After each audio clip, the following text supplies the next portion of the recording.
DNA yang juga dikenal sebagai asam deoksiribonukleat ialah sebuah molekul atau beberapa atom yang saling menempel, di mana susunan atom-atom tersebut membentuk sebuah tangga yang panjang, seperti pada gambar ini.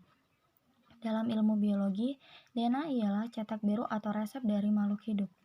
Lalu, bagaimana bisa sebuah molekul sederhana bertindak sebagai cetak biru bagi suatu hal, seperti membentuk sebuah pohon yang indah, dan seekor binatang lainnya?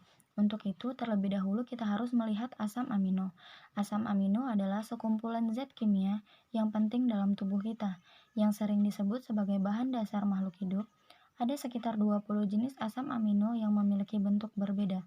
Yang menarik adalah mereka bisa menempel satu sama lain seperti balok Lego, menghasilkan berbagai jenis zat yang lebih besar yang disebut dengan protein.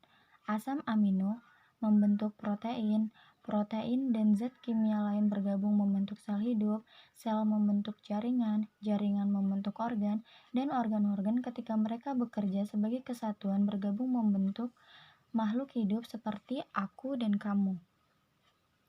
Protein yang menyusun tubuh kita ini, yang macamnya mencapai jutaan, masing-masing harus dibentuk dengan sempurna agar dapat bekerja. Jika bentuknya salah, maka protein umumnya tidak dapat bekerja. Disitulah fungsi dari DNA. Salah satu fungsi utama yang paling dimengerti ialah menginstruksikan asam amino untuk membentuk dirinya menjadi protein dengan sempurna. Berdasarkan teori, jika protein yang benar disusun pada waktu dan tempat yang benar, segala hal lainnya, dari sel, organ, hingga seluruh makhluk hidup akan berfungsi dengan sempurna. Ini adalah model sederhana dari DNA.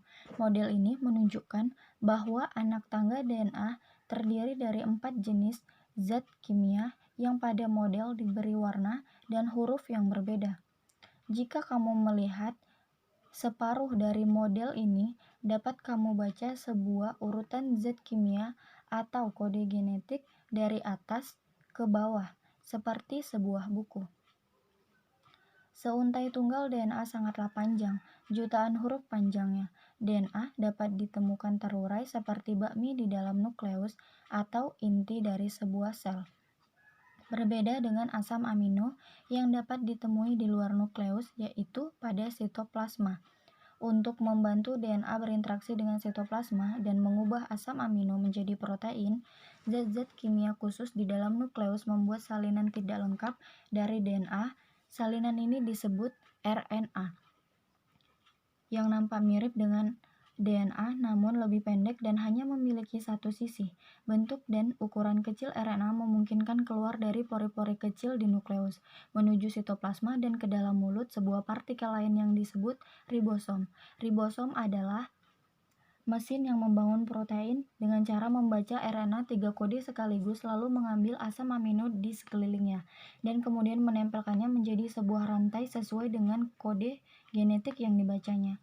Seiring rantai bertambah panjang, rantai tersebut menekuk, melipat, dan menempel pada dirinya sendiri, membentuk protein sempurna.